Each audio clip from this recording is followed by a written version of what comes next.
How could you do this to me? The words tumbled from my lips in a strangled whisper as my world crumbled around me. It was supposed to be the happiest night of my life, my engagement party to Elliot, the man I had loved for years. Our families and friends had gathered to celebrate our future together. But in a dimly lit hallway, just steps away from the joyous festivities, I overheard a heated exchange that shattered every dream we'd built. "You need to end this. I can't keep lying to Cadence," Elliot hissed in a hushed tone. My heart seized as a too familiar voice responded. "Come on, Elliot. You know how much I need you. She'll never have to find out." Ren, my own sister. The one person I should have been able to trust implicitly. Her words sliced through me like shards of betrayed disbelief. Unable to remain silent a moment longer, I pushed open the door and confronted the two people I loved most in this world, having the most clandestine of conversations. As their startled gazes fell upon me, the reality of their affair hung thick in the air. "Cadence, I can explain," Ren began, her eyes already welling with crocodile tears. But I silenced her with a raised hand, unable to bear her lies a moment longer. "Save your hollow apologies." I turned to face Elliot, the man I had planned to spend my life with. "How long?" I asked, my voice trembling with scarcely restrained anguish. To his credit, he didn't prevaricate. 8 months. 8 months, while I had been meticulously planning our future, booking venues, trying on dresses. My dream wedding had become a sham even before it began. White-hot fury lanced through me, forcibly grounding me in that agonizing moment as I struggled not to crumple beneath the weight of such deceit. "The engagement is off," I declared in a tone that brooked no argument. "Both of you, get out of my sight." For once, Ren was mercifully silent as she swept past me, her eyes downcast. Elliot made as if to speak, but I shook my head sharply. "Don't," I warned him. Then they were gone, leaving me alone to process the sudden, brutal implosion of my life as I had known it. How could Ren, my closest confidant since childhood, have done this to me? And Elliot, he was supposed to cherish me above all others. The niggling sense of doubt and mistrust began worming its way through the cracks in my heart as I contemplated all the seemingly innocuous moments between them that may have hinted at this catastrophic betrayal. My mind rebelled against its own frantic analysis, leaving me emotionally unmoored in a sea of recrimination. Distantly, I became aware of the music and laughter from the next room, a mocking contrast to the tattered remnants of my life. I couldn't face my friends, my family, not like this. Squaring my shoulders, I spun on my heel and hastened in the opposite direction, away from the dream I had harbored and the brutal reality that was my new normal. As I slipped out a side door into the darkness of the night, the first fat drops of rain began to fall as if in mocking commiseration of my plight. My engagement, my heart, my very world, all of it shattered by those I loved and trusted most. But beneath the all-consuming ache of betrayal, an ember of rage flickered to life, vowing that one day, somehow, I would have my vengeance. I should have seen it coming, really. The signs were there all along, if I'm being honest with myself, which is something I haven't really allowed until now. Growing up, Ren was always the favored child. Beautiful, vivacious, the embodiment of everything my mother Lorelei had dreamed of in a daughter. I, on the other hand, was the awkward bystander constantly laboring for their approval and affection. "Why can't you be more like your sister?" my mother would lament, oblivious to the cutting words. Or perhaps she understood their sting all too well. While Ren commanded the admiring gaze of every room she entered, I faded into the background unnoticed, a perpetual wallflower overshadowed by her dazzling radiance. Over time, envy and resentment took root within me, toxic seeds that would only fester as the years passed. Father was no help, maintaining a cordial but distant demeanor with both of us. I often wonder if he sensed the growing rivalry between Ren and I and simply chose to avoid adding fuel to that fire.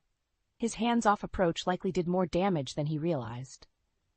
The one solace I found was in my friendship with Marcus Bishop, who lived just down the street. Warm and kind-hearted, he treated me with a simple decency that was so achingly absent at home. While his affections likely extended beyond mere friendship, I was too consumed by my insecurities and need for familial acceptance to truly appreciate what was right in front of me. It was during high school that the dynamic between Ren and I took its most toxic turn. As her beauty and confidence bloomed, boyfriends and suitors flocked to bask in her radiant presence. But it never lasted, a fact I didn't fully comprehend until years later. She seduced my boyfriend right out from under me, Casey Harrington accused with righteous indignation after one of Ren's romantic conquests. I should have known she was just using me to get closer to him. At the time, I dismissed it as petty sour grapes from a jealous ex-friend. But the frequency of those accusations lodged in my subconscious like a persistent splinter I couldn't dislodge. It wasn't until college that I started noticing more suspicious signs of Ren's deceitful nature. Once, she befriended Amanda Lewis, only to steal her idea for a social media marketing app and present the concept to potential investors as her own. Amanda was too distraught and intimidated by our family's wealth to fight the intellectual property theft.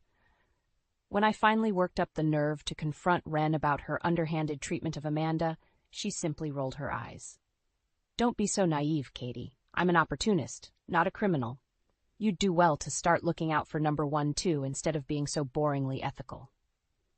Her callous disregard for Amanda's plundered dreams disturbed me, as did the realization that perhaps my parents' indulgent favoritism had warped Ren into developing such sociopathic tendencies.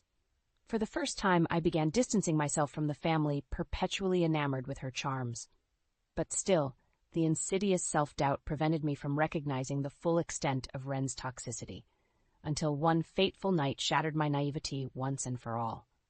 That betrayal reconfirmed every past suspicion, every inkling that something was deeply rotten within my sister's core. But this time, the treachery cut too deeply to ignore any longer. As hurt and unmoored as I felt in the wake of Elliot and Ren's revealed affair, the fury coursing through me eclipsed it all. That deceptive snake had taken the one thing that meant everything to me, my chance at happiness. And for that she would pay dearly. No more willfully ignoring the signs, brushing off accusations, or deluding myself into familial dysfunction. Ren's days of exploiting my trusting nature were over. This time, I would be the one to claim the ultimate victory. The click of Ren's heels faded as she swept out of my apartment, leaving me alone to process the cataclysmic implosion of my life. I sank onto the couch, numb disbelief slowly giving way to a roiling amalgam of emotions: fury, anguish, determination. I had ended my engagement to Elliot and severed ties with Ren in one cataclysmic confrontation. But now the dust had settled. The magnitude of their betrayal began crystallizing into an inescapable truth. They had to pay. My thoughts were interrupted by a tentative rapping at the door. I tensed, half expecting it to be Elliot or Ren attempting further pathetic appeals. But the familiar voices drifting through made me exhale heavily. "Cadence? It's Mom and Dad. Can we come in?" Of course they would have heard the fallout by now. Steeling myself, I crossed the room and cracked open the door, revealing my parents' concerned visages. Mom immediately pulled me into an awkward embrace as Dad hovered nearby, his usual stoicism in place. "We just heard the most terrible rumors," Mom fretted as she released me. "About you, Elliot." She trailed off, unable to give voice to the reality. "It's true," I stated flatly. "I caught them together. The engagement is off." Mom's eyes widened in dismay, but Dad simply nodded as if he had been expecting such news all along. "I suspected as much," he murmured. "The writing has been on the wall with Ren for years." His tacit acknowledgement of her deceitful nature was both validating and enraging. If he recognized those tendencies, why had he never addressed them? Why had I been left floundering and doubting my own instincts while she spun her web of lies and manipulations? Mom, meanwhile, looked utterly gobsmacked. "Ren? And Elliot?" She clutched Dad's arm for support. "But she's your sister, and Elliot was going to be family." I laughed bitterly at her apparent naivete. Hadn't she been present for all the red flags, all the shady incidents that presaged this very betrayal? How could she still be so blind to the truth about her cherished youngest daughter? "Mom, wake up," I said, none too gently. "This has been a long time coming. Ren has been lying and using people for years. I was just too infatuated with her charms and your obvious favoritism to see it for what it was." The words lashed out harsher than intended, but I didn't regret their sting. My parents flinched as if I had struck them physically. Cadence, that's not fair. Dad rumbled in a low tone. You're letting your anger over this unpleasantness cloud your judgment. We've never favored one child over the other. I barked out a mirthless laugh. No? Then where was this paternal concern when I was constantly being berated and compared unfavorably to Ren growing up? Where was your support when she stole ideas and boyfriends from friends with impunity? Mom at least had the decency to appear abashed. Dad simply leveled his inscrutable gaze at me, utterly unmoved. You're overreacting, he pronounced at last. What's done is done. For the family's sake, you need to let this go and try to repair things with your sister. The audacity of his words struck me into momentary, dumbstruck silence. Let it go? After the devastation they had wrought? Unbelievable. Get out, I bit out, fighting to control the tremor of rage in my voice. Both of you, just get out of my sight. Cadence, please. Mom began, but Dad gripped her elbow firmly. You heard your daughter, he stated impassively. We'll go. But mark my words, this grudge will only lead you down a path of misery and bitterness. For your own sake, I hope you'll see reason before it consumes you entirely. With that parting admonition, he ushered Mom out and closed the door behind them with a dull thunk. I stared at the portal for several moments, letting the finality of Dad's words hang heavy in the air. But rather than cowing me into resignation, they fortified my resolve. If my own parents were too entrenched in denial to support me against Ren's machinations, then I would have to pursue justice alone. The rage that had been steadily building now took on a fevered intensity.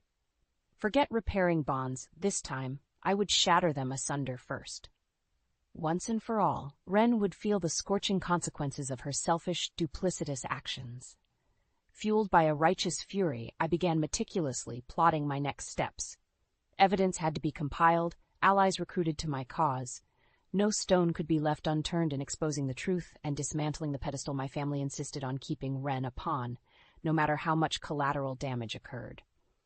She had declared war upon my future the moment she set her sights on Elliot. And in war, I fully intended to annihilate her. In the days following my parents' ill-fated intervention, a cold determination took root within me. If they weren't going to hold Ren accountable, then I would pursue justice myself, no matter how merciless it appeared. My first steps were basic but necessary reconnaissance.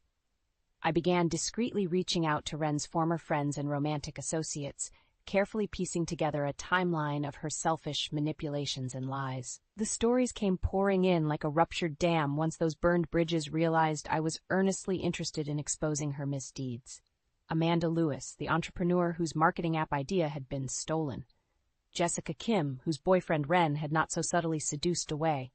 A parade of scorned exes and discarded confidantes lining up to deliver scathing testimonies. I documented every sordid account, every underhanded betrayal in a meticulous trail of evidence that would fuel the looming confrontation. But I knew more ammunition was still required to impact my family's entrenched adoration for Ren. Which is how I found myself at Marcus Bishop's doorstep one rain-swept evening, my old childhood friend and oft unrequited love startled to receive me. Cadence? What's going on? He asked, brow creasing with concern as he took in my taut expression. You look intense. Can I come in? I brushed past him without preamble. I need your help with something. Confusion flickered over his features, but Marcus acquiesced as he always did where I was involved. Inside his modest home, I wasted no time laying out the crux of the mission. I'm going to take Ren down, I declared bluntly, and I need an ally who has no qualms about getting their hands dirty. His jaw went slack as I detailed the evidence I'd gathered thus far of Ren's myriad wrongdoings over the years, up to and including her role in sabotaging my engagement to Elliot.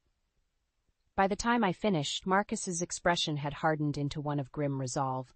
You know you can count on me, he said, all traces of the jovial boy I'd known now supplanted by an intensity that matched my own. After what your family put us through in high school, it'll be my pleasure to help dismantle the facade. I arched an eyebrow, recalling the hurtful memories he alluded to. While I had been too consumed by my impossible quest for Ren's approval, Marcus had borne the brunt of her disdain and cruelty simply for daring to be attracted to me. The fact that he still harbored a willingness to be in my corner spoke volumes. Thank you, I said with simple sincerity. With you on board, this is really happening. The first embers of what would become an unstoppable conflagration. Over the following days and weeks, Marcus and I built an impregnable dossier that left no treacherous stone of Wren's life upturned. Financial records illuminating her business indiscretions, a staggering body count of ruined friendships and romantic deceit, even a trail of online harassment targeting those who had initially scorned her. All of it was rigorously compiled as a case to be presented before the jury of our family's judgment. Throughout this process, I deflected every overture from Wren with icy silence, refusing to engage with her feeble pleas for reconciliation and forgiveness. I knew such hollow entreaties were simply preamble to further manipulation on her part. That pathology ran too deep to be undone by mere words. Only the devastating truth, once and for all laid bare before our relatives, had any hope of breaking her spell and toppling her unearned pedestal. Meanwhile, the dividing lines within the family grew increasingly defined. Mom persisted in her refusal to take sides, steadfastly avoiding the issue in a desperate bid to preserve the illusion of civility. Dad's pragmatic pragmatism aligned him more with me, though he refrained from outright condemning Wren's actions. And then there were the neutral observers reserving judgment until all was revealed at the looming reckoning I had meticulously planned, our annual family reunion, which promised to be more reality-shatteringly combustible than any beforehand. As the date grew nearer, I could feel the stakes, the intractable tensions ratcheting to an inexorable breaking point. Marcus and I had gathered the damning truth about Wren. Now came the moment of detonating that truth before a captive audience, once and for all, casting her into the scorching illumination she had diligently avoided for far too long. No more shadows to slither within, no more deceit or treachery to conceal. This would be the flames that forged the aftermath of a new reality, by whatever means were necessary. As the annual Monroe family reunion loomed, the chasm between myself and Wren calcified into an impassable rift. Every attempt at reconciliation on her part was met with stony silence and refusal to engage. My single-minded focus remained on fortifying the case against her, to protect myself from any hint of relenting in the face of her master manipulation tactics. Marcus, meanwhile, proved to be an invaluable ally in ensuring my resolve never wavered. "You're doing the right thing, Cadence," he stated with a firm nod one evening as we reviewed the mounting evidence file. "Wren's deception has to be exposed, no matter how much it disrupts the family." I felt something inside me settle at his pragmatic words, shoring up my convictions. "Do you really think if we lay out all the facts before everyone, they'll finally see her for what she is?" A pensive look passed over Marcus's features. "I'd like to hope so. But you have to be prepared for the probability that some will remain willfully blind to the truth." My jaw clenched at the thought. After all the undeniable proof we had compiled, testimony after testimony from Wren's litany of victims, how could anyone not be swayed from their entrenched positions? "Unless you think Mom and Dad knew, don't you?" I accused, the horrible notion coalescing into grim reality. "About the level of Wren's depravity, that's why they urged me to just forgive and move past her affair with Elliot." Marcus exhaled heavily. "I don't know for sure, but the signs were there, and we both know your parents favor her to an unhealthy degree. I wouldn't put it past them to ignore or excuse her indiscretions to maintain appearances." White-hot fury lanced through me at the thought of such outrageous dereliction on their part. But then, Dad had basically admitted as much in our last confrontation, callously demanding I repair things with Wren for the family's sake. If that's the case, they're just as culpable as she is, and they'll be held accountable too. The hard glint that entered Marcus's eyes confirmed his alignment with me on this path of reckoning. No one would be exempt from having their role in enabling Wren's depredations laid bare. In the meantime, other members of the extended family began fragmenting into factions, those siding with Wren's professed innocence, and those reserving judgment until they saw the proof for themselves. Rumor and gossip percolated unchecked through the grapevine as the reunion date drew nearer. It came as little surprise when Aunt Margot, Wren's most ardent supporter, cornered me while I was inspecting the reunion venue. "This ridiculous vendetta has gone on long enough," she snapped without preamble, eyes flashing with indignation. I regarded her coolly, long inured to her relentless preferential treatment of Ren. I have evidence, Aunt Margot. Too much to ignore, even for you. She made a disdainful noise, adjusting her gaudy fur stole. Evidence? Of what? That poor, innocent Ren may have made some minor indiscretions in her youth? She's a grown woman now, and any issues between you two should have been laid to rest ages ago. Revulsion twisted my gut at her blasé dismissal. Evidence be damned, Ren's legions of apologists would never be dissuaded by facts. I opened my mouth to retort, but Margot barreled onward. Mark my words, if you insist on airing out this meaningless grudge at the reunion, it's your standing with the family that will suffer most dearly. Think on that before throwing more absurd allegations at your sister. With that parting threat hanging in the air, she spun on one alligator-skinned heel and flounced away before I could respond. I was left fuming in the midst of the very venue where the battle lines would soon be brutally and uncompromisingly drawn. Margot's sneering disregard strengthened my resolve more than any pleas for capitulation could have eroded it. If Ren's supporters were that entrenched in denial and blind devotion, then nothing short of bloody warfare would suffice to shatter their foolish idolatry. When next the extended clan assembled, the reckoning would be inescapable.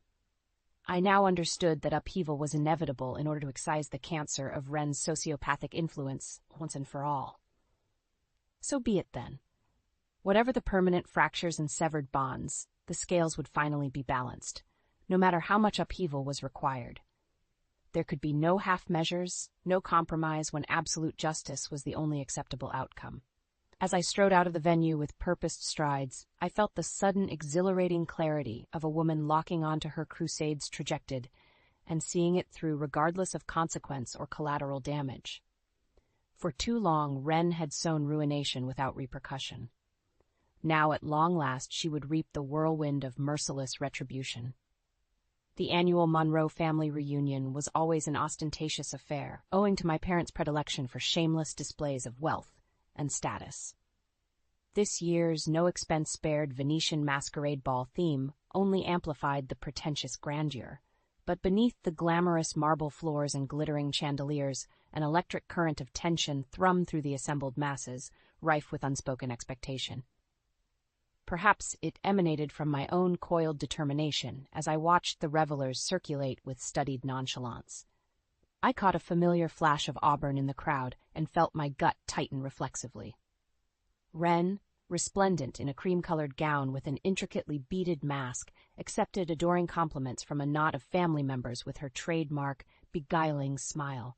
It was sickening to behold her deceptions being so blindly celebrated. But that was all about to change. A steadying hand came to rest on my elbow, and I glanced over to meet Marcus's resolute gaze through his own black silk mask. A silent affirmation that he had my back, no matter the chaos that was about to unfurl. I gave a tight nod, then turned and weaved through the gathered throngs until I reached the raised platform at the head of the ballroom. Retrieving a weighty manila envelope from my clutch, I rapped my knuckles decisively against the microphone to summon the room's attention. The festive din evaporated, all eyes swiveling to fasten upon me in bewildered curiosity. Even Ren's impeccably masked expression dimmed with trepidation. Good. Let the first seed of doubt take root. Good evening, everyone, I began in a tone that brokered no warmth. And thank you for being here to commemorate another year of the Monroe family legacy. I let the seemingly innocuous statement linger for a beat before delivering the detonation. A legacy, I'm afraid, that has been irrevocably tarnished by one individual's chronic deceit and depravity. For too long, that person has been permitted to indulge her poisonous impulses, while the rest of us have averted our eyes or made excuses. A susurrus of bewildered muttering rippled through the crowd. In my periphery, I could see Mom and Dad shooting me alarmed looks, while Aunt Margot's face turned an obstructed plum hue. Only Marcus remained impassive, silently urging me onward from beside the stage. No more, I declared into the microphone, relishing the undercurrent of sharpening tension. Tonight, the truth will be laid bare for us all to confront, because if we don't purge this toxic influence from our family, it will only fester and rot us from within. With a sharp gesture, I ripped open the manila envelope and upended its contents in a cascading deluge of documentation across the stage. Photographs, financial statements, reams of written testimony detailing every sordid misdeed spilled out in a damning, tangled heap at my feet. The impact was palpable, a collective inhalation of breath from the assembled as they beheld the staggering body of evidence. The muttering swelled in disbelieving volatility. "You see this?" I stabbed a manicured fingertip towards the incriminating morass. Proof of deception, betrayal, even criminal actions, all at the hands of one person, brazenly indulging their appetite for ruining the lives of others. My gaze bored into Wren's now as her mask of composure began slipping, the first glimmer of icy panic seeping through. Flicking my wrist, I produced a sheaf of papers with a thick report binding, holding it aloft for all to see. This comprehensive case study documents years of misdeeds, going all the way back to high school with the calculated sabotage of friendships and romantic relationships. With contemptuous fury, I lobbed the report like a thrown gauntlet to bounce and skid across the floor directly before Wren. Every wronged friend or former lover whose life you played with like personal Jenga tiles. Every kind-hearted dupe like Amanda Lewis, whose innovative business concept you stole out from under her without a shred of remorse. It's all delineated here in both their words and undeniable documentation. I paused to sweep my hardened stare over the veritable sea of slack-jawed expressions, willfully oblivious allegiances now being ripped asunder by the inexorable truth. "You didn't think anyone was watching, did you, Wren?" I sneered into the ringing silence. "That your carefully crafted mask of charm and feminine wiles would let you slither through life unscathed, no matter who you bulldozed in your path."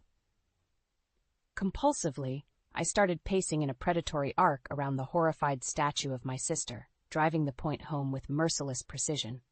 "Well, your pathology ends here. Since Dad urged me to put this messy affair behind me for the family's sake, I've decided to heed his advice by purging the cancer that is your toxic existence from our family once and for all." The blow finally landed, a visible flinch from Dad's stricken expression as regret and self-recrimination clouded his features. But there would be no more enabling, no matter how deep the denial ran. As if surfacing from a daze, Wren jolted back to defensive posturing, chin uplifted in a transparent attempt to retain her shaken mask of superiority. "You're deranged if you think anyone will give credence to this ridiculo. You had an affair with my fiance, Elliot." I didn't let her venom-laced dismissal gain traction, swiftly landing the most visceral gut punch in full view of everyone. A strangled gasp from Mom pierced the heavy silence before I pressed on relentlessly. "For 8 months, you were oiling the depths of your deceptions by sleeping with my fiancé while lying to my face every single day. So don't even try playing the wounded innocent in the face of overwhelming evidence. Your reign of treachery is over, dear sister." Wren's mouth moved in a stunned rictus, but I had already turned away to face the ballroom once more, garnet eyes blazing with righteous justification. Now it falls upon this family to determine the next steps, whether we countenance and enable such poisonous impulses in our midst any longer, or if we avail ourselves of this truth, confront it head-on, and rebuild from the ashes stronger than before. But mark my words. I skewered Wren with a contemptuous glare, every fiber brimming with conviction. I will never stop until you face the consequences of your abhorrent actions. No matter what it costs me, this ends tonight. There it was, the gauntlet thrown, the die irrevocably cast. As murmurs of shock and recrimination swelled to fevered pitch, I stepped back to allow the maelstrom to gain unstoppable momentum. The reckoning had arrived, and nothing would ever be the same again. The ballroom erupted into pandemonium the moment the final damning words left my lips. A cacophony of shouts, gasps, and furious denials ricocheted through the assembled masses as the staggering truth sliced through years of willful delusion. Wren, for all her guile and predatory instincts, seemed to have been robbed of the power of speech. She stood there amidst the chaos, rooted to the spot and ashen-faced, as the carefully cultivated facade began cracking beyond repair. "Lies!" Aunt Margot's strident screech pierced through the din as the woman I had once pitied for her obsequious devotion to Wren flew into a virulent rage. This is nothing but deranged, spiteful lies born of jealousy.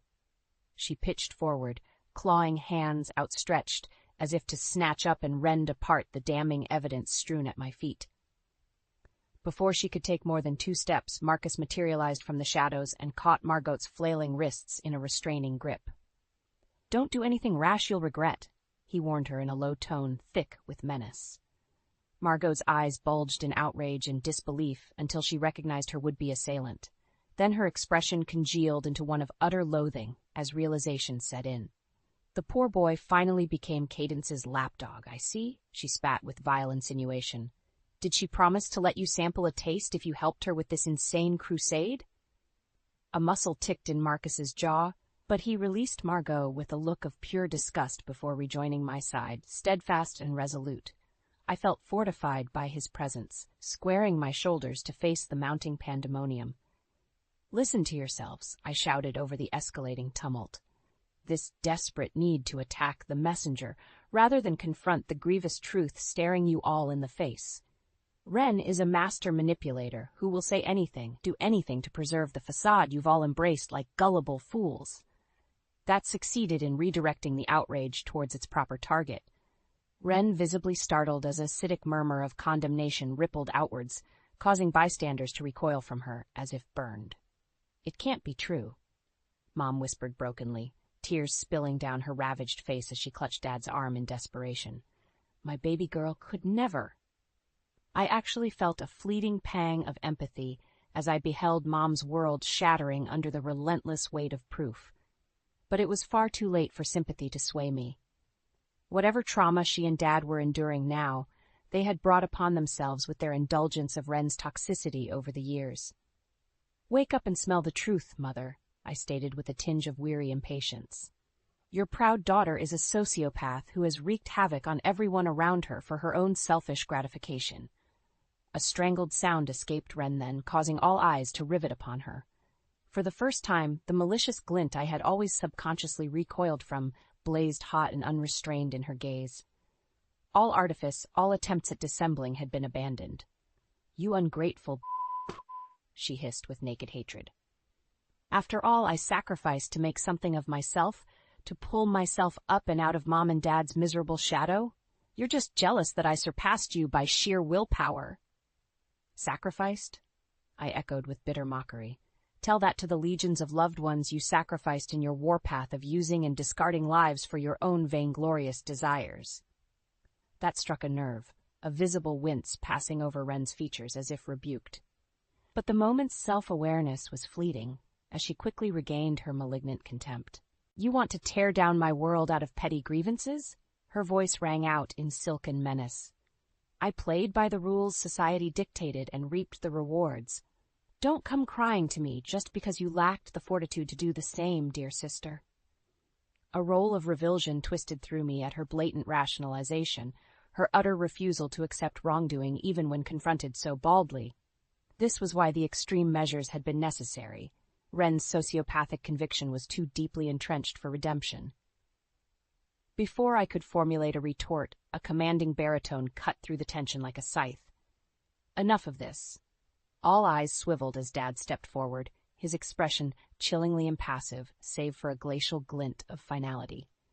"You've shown your true colors for all to see, Ren. Outlined a life's litany of treachery and callous betrayals against friends, associates, even your own family." The devastated look he flashed towards Mom broke through the stony facade for just an instant as visible anguish. "Tonight, we face some harsh truths about the person you've become. But my decision regarding retribution is clear." He drew a steadying breath, seeming to draw an air of grim majesty about himself as if preparing to pronounce judgment upon the transgressions before him. "From this moment, you are exiled from this family, severed from the Monroe legacy, our bloodline, everything. For your misdeeds and refusal to accept responsibility or remorse, you are disowned in perpetuity." A dismayed cry from Ren rent the expectant hush as the words reverberated with incontrovertible finality.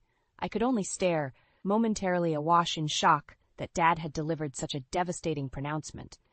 Not just cut off financially, societally shunned and scorned, but disowned in the most elemental sense.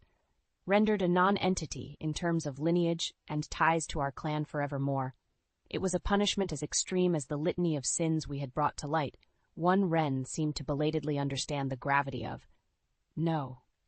The anguished moan emerged piteous and small, a far cry from the imperious sociopath who had attempted to gaslight us with rationalizations mere moments ago.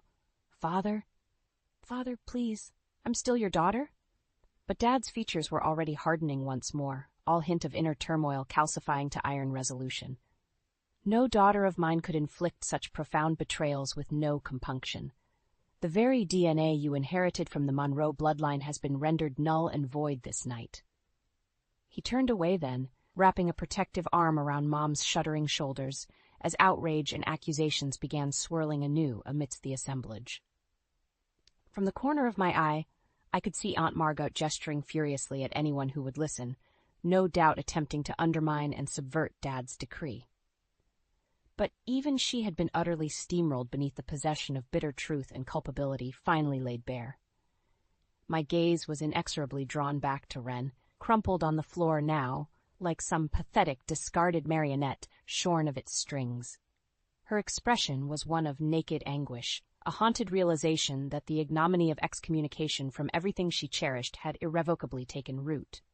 She met my stare head-on, desperation writ large in her eyes, not for forgiveness or absolution, but to silently beg me to deliver a stay of execution against the sentence handed down.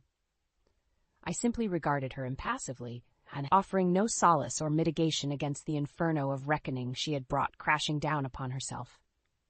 There was only a vacant, hollow pity for the shattered megalith, realizing too late that true consequence had finally arrived to dismantle her pedestal of depravity. This was the moment I had sacrificed and bled to achieve, the undeniable silencing of Wren's pernicious influence at long last. Not through placation or insincere pleas for change, but the laying of a scorched earth in the searing aftermath of her flames. In the days and weeks following Wren's cataclysmic downfall at the family reunion, an uneasy detente settled over the Monroe clan. The shockwaves from my shattering revelations and Dad's subsequent disownment decree had rent us asunder, but not irrevocably so.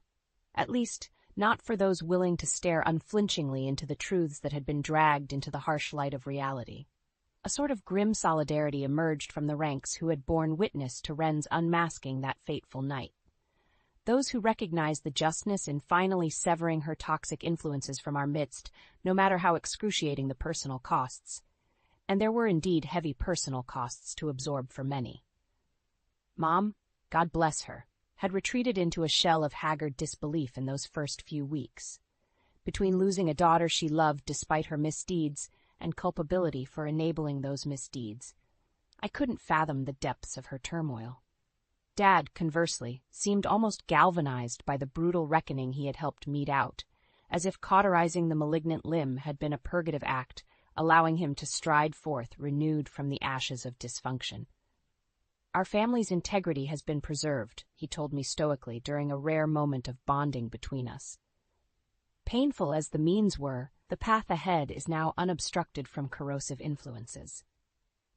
I remember searching his craggy features' uncertainty in those instants, looking for any hint of lingering inner conflict or doubt over the irrevocable verdict he had handed down upon his own progeny.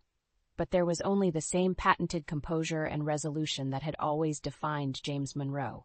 How he could rationalize his decision with such stark pragmatism, I may never fully comprehend.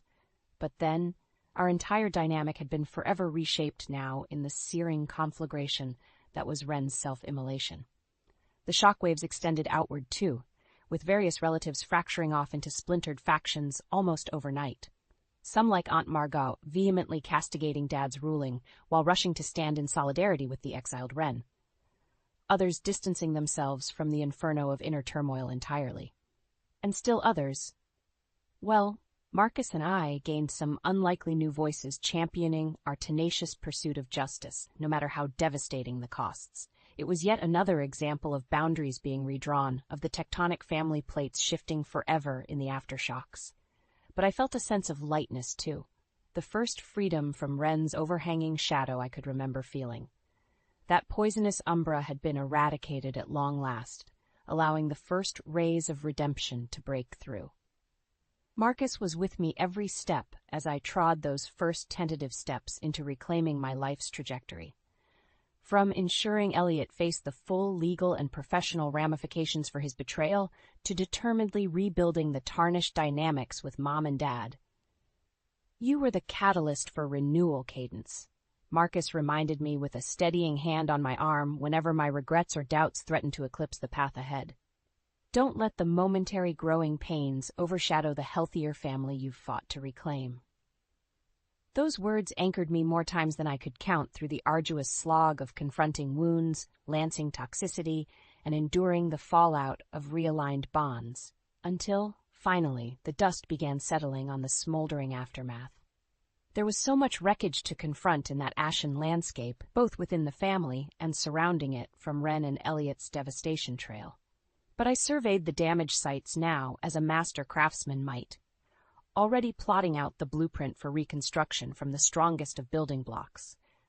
That was the paradoxical gift of Ren's excision from my life, you see. In dismantling her poisonous tentacles, I had cleared the detritus of dysfunction to reveal the bedrock truth that I was the architect of my own identity. No more falling into lockstep behind a sociopathic sibling's delirious wake just to chase hollow approval, or reflexively adhering to toxic family patterns from childhood. I was free to build upon my own terms, the raw materials being the redemptive bonds with those walking beside me. My eyes would inevitably be drawn to Marcus during those pivotal, transcendent moments, the steadfast best friend who had championed me even when I could not see my own worth, who now stood by my side with a renewed glint in his eyes, silently willing me into this next rebirthed phase of life. There was warmth, affection, and perhaps even a tantalizing frisson of new possibilities shimmering between us each time our gazes met and held in those cathartic moments. A sense that the razing of my former existence had not been for naught, but had instead cleared the path for something brilliant and imminently worth fighting for. When at last I felt the final vestiges of Ren's shadow lifted forever from my soul, it was Marcus's steady hand entwined in mine, twin pillars striding forth into the light together as new lives took radiant shape.